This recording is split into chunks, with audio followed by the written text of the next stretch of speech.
Laudetur Jesus Christus. This is Father Nathan Dail. Thought we'd talk today a little bit about the proper separation between church and state, where that came from and how that applies to us today, just in the midst of our own political climate that we're seeing in the United States. First off, I'm taking a lot from Jeffrey Myers, who holds a PhD, teaches intellectual history from Princeton University, and you can look him up online. He has a bunch of articles about this very subject, as obviously a renowned professor in the area, which I am not. And so I take what others have already digested, and I just give it in a simplified form. So this will be incomplete because I just want to focus on that one question of what is this idea of a separation between church and state? Where did it come from? And how does it apply to us in America today?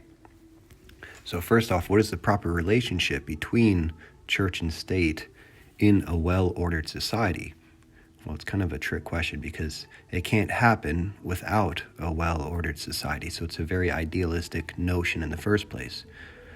So we can talk about what does it mean in the ideal, because the present situation is far from well-ordered.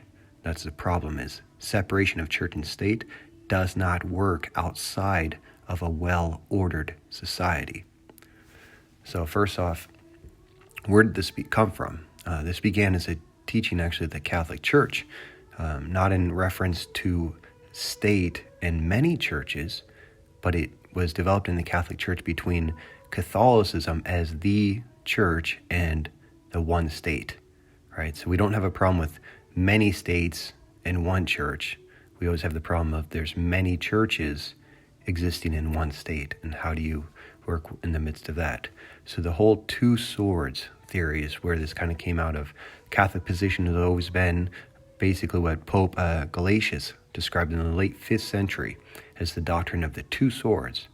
And basically what it says is the state has the temporal sword. The temporal order is a natural society over which the government presides, with natural authority. So it's exercising that authority for the common good of the community that it rules over. That's the temporal sword. So it's paying for getting taxes, caring for the poor, exercising justice for citizens. The church, on the other hand, is a supernatural society which presides with a supernatural authority over souls, over their welfare, exercising that authority for the spiritual welfare of the community, both as a contribution to the common good and so that all its members may attain their final end, which is life and God in heaven. So the church is there to help order souls to get to heaven, but it's doing this in the midst of the temporal order that the state is looking over. So basically living a moral life that's reflective of God's commandments. That's the church's spiritual sword, while the state has the temporal sword. So the moral, and what that really means is that moral truth does not belong to the state. It belongs to the church. It can only come from God and his immutable teachings. It can't come from the state, which is just always subject to change. It's subject to convenience, public opinion, and the manipulation of the individuals who are ruling over that state and their other kind of interests in that time. So the church's authority in moral areas is absolute because it doesn't change.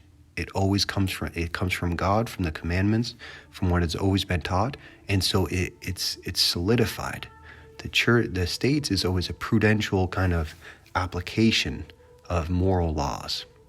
So only the church can teach with absolute certainty based on divine revelation. The state is subject to change and must discern prudentially how to enforce different laws in different times. But the state cannot decide what is right and wrong, but must receive this morality from the church. That's when things go crazy. So this is the ideal. The ideal is the church must determine the moral ends of natural government and the moral means by which the natural government justly rules over society. The state governs prudentially within the framework provided by this absolute moral understanding given by the church. So what's the problem? That's the ideal. Why is that not working? Well, we don't have a well-ordered society. That's the problem, especially in the West, most especially in the United States. We have one state, but we don't have one church. Therefore, the state increases power over all the church. It's no longer, you think about it, before what it's supposed to be is the state and the church are two parents working together over the children. Well, what happens when you get many churches, the state becomes one parent, aka totalitarianism. The state becomes the parent, and the churches just become a mixed with all the children below. And you can have different churches and different beliefs, all that, and it's the state as the parent who regulates all the churches, so that the parents don't receive their morality, their authority from the children, right?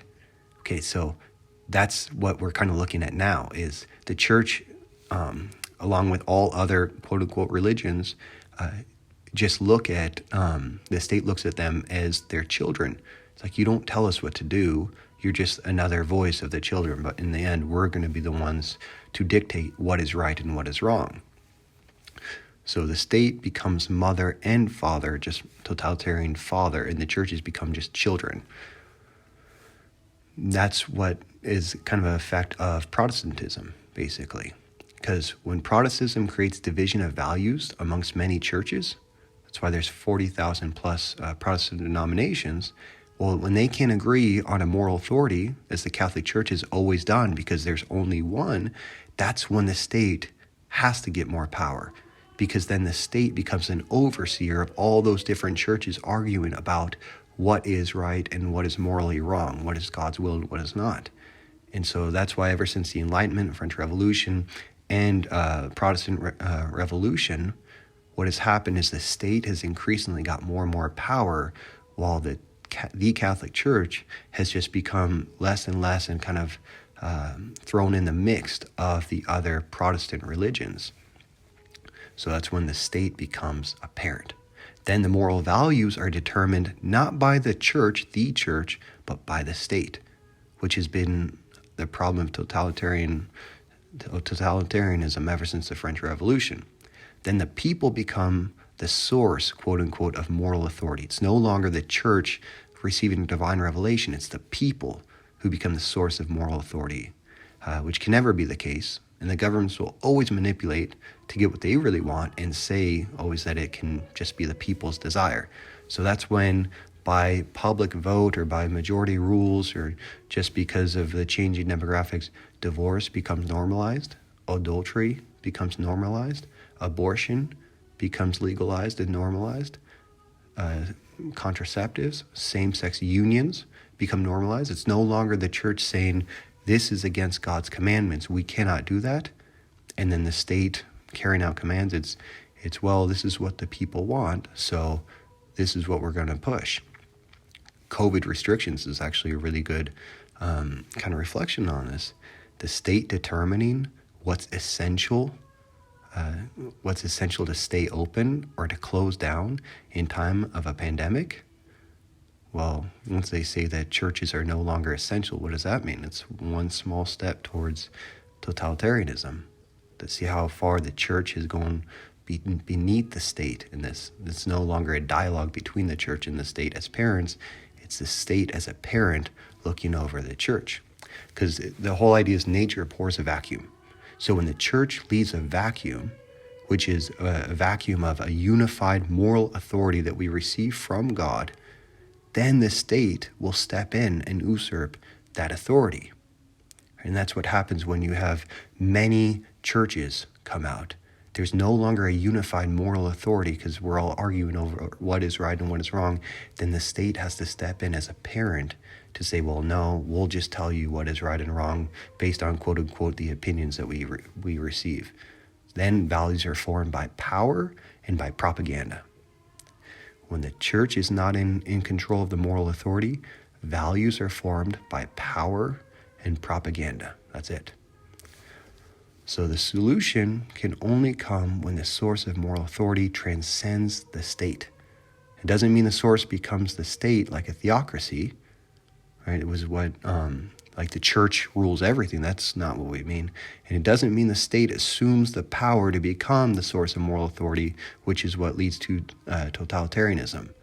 But it's that relationship of separation of church and state, but it's one church and one state. So right now, separation of church and state has been reduced to kind of sort of angry kids yelling at their dad because he's not doing what they want. That's almost what it's like with all of the different religions, different churches, telling the state what they should do. But there's no longer kind of an equality there of working together. And the church itself doesn't have the moral authority that it's supposed to have in order for the separation of church and state to truly exist as it ought.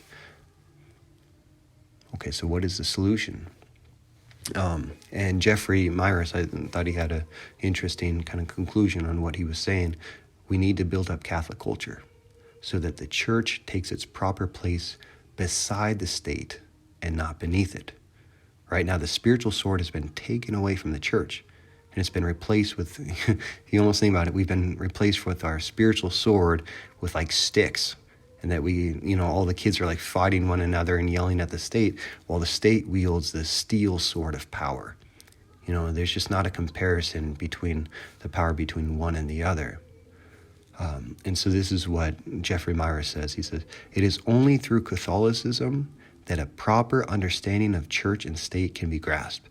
This is why no lasting political good will be achieved in our time without both widespread conversion and a vibrant and widely recognized church.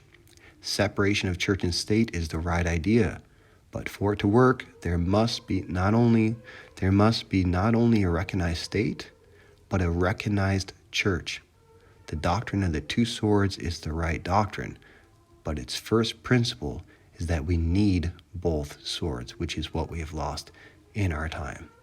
Such as a quick word on the separation of church and state. I hope that helps you out, and we will see you next time. God bless you.